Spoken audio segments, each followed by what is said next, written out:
You know the feeling exactly. It is 2 a.m., the armor is off, the room is quiet, and you are staring at the ceiling. You are experiencing a bone-deep, hollow exhaustion that a full 8 hours of sleep simply does not fix. Most people assume they are the problem when they hit this wall. You look at your measurable success, you look at your anxiety, and you conclude that you are malfunctioning. But you did everything right, and you are not weak. The modern corporate machine, what we call the Empire OS, is functioning exactly as it was designed to.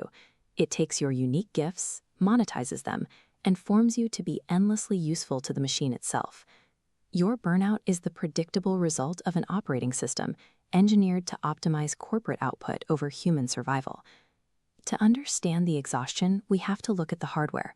You were built to run on a fuel source called fire, a purposeful internal motivation tied to what you were actually made for. The Empire OS swaps your internal fire for borrowed fuel, money, status, and power. This generates movement for a while, but the machinery wasn't built to process it. The engine starves and the gears seize up because you were never running on your own fuel. When the money stops being enough or the title stops satisfying your ego, you are left with nothing in the tank. You are starving in the middle of a successful career. To overwrite your internal drive, the system identifies where your natural defenses are already thin. It looks for unexamined scripts, patterns we've been running since we were kids that stay active in the background of our adult lives. Take the not enough whisper. If a child learns that love depends on their grades or their behavior, they start a pattern of self-sourcing that never turns off. In the boardroom, this looks like a midnight grinder who can't stop, because the minute they do, that not enough alarm fires in their brain. Then there is the not loved wound, the conclusion that safety requires being exactly what someone else needs you to be.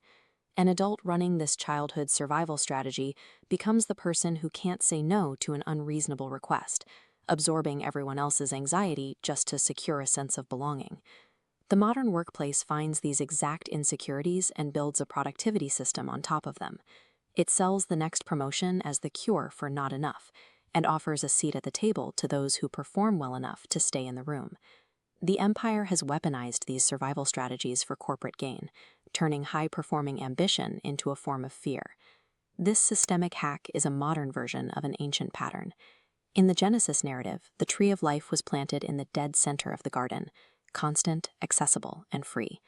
To control the image bearers, the serpent used a tactic of misdirected attention. He didn't move the tree, he just rerouted Eve's focus toward a system based on acquisition and performance. This map shows how our focus is currently hijacked from our internal worth and forced through a peripheral node that requires constant transactions to function. We work 80-hour weeks to earn an identity we already possess. It is like fighting a 10-year war to win a medal you already wear on your chest. To keep us in this loop, the Empire uses the formation engine. It quietly overwrites our code Monday through Friday while we are just working. It controls the stories we believe, the transactional relationships we inhabit, and our high-pressure corporate environments. The system silently rewrites our identity in the boardroom every day while selling us the lie that transformation only happens on the weekend. Escaping this requires the Kingdom OS, a structural architecture that changes your relationship to the machine. It operates on a finished work that permanently overturns the verdicts of not enough and not loved. When you operate as an heir with full rights, the need to perform for your life dissolves. However, you cannot access this system while your brain is in survival mode. When a toxic boss screams in a meeting, your threat detection fires and your logical thinking goes offline. The PCPCR protocol, pause, cause, pray, choose, review, is designed for this exact moment. A single deliberate breath creates a half-second gap in your biology. It is a physical interrupt that brings the prefrontal cortex back online, letting you choose peace rather than panic. By interrupting the automated reaction, you prevent the Empire from grabbing the controls. The reinstall begins by reclaiming the space of that single breath. Once you run this new system, you don't retreat from the megalopolis. You deploy back into the friction of the marketplace as a medic. You face hostile managers with the ICU protocol. First, see the image bearer. Next, lead with compassion. And finally, seek true understanding. You realize these people are not devils. They are image bearers who are elaborately lost. They acquired the money and the status, but the not enough whisper is still screaming in their ears. You step out of the competition completely.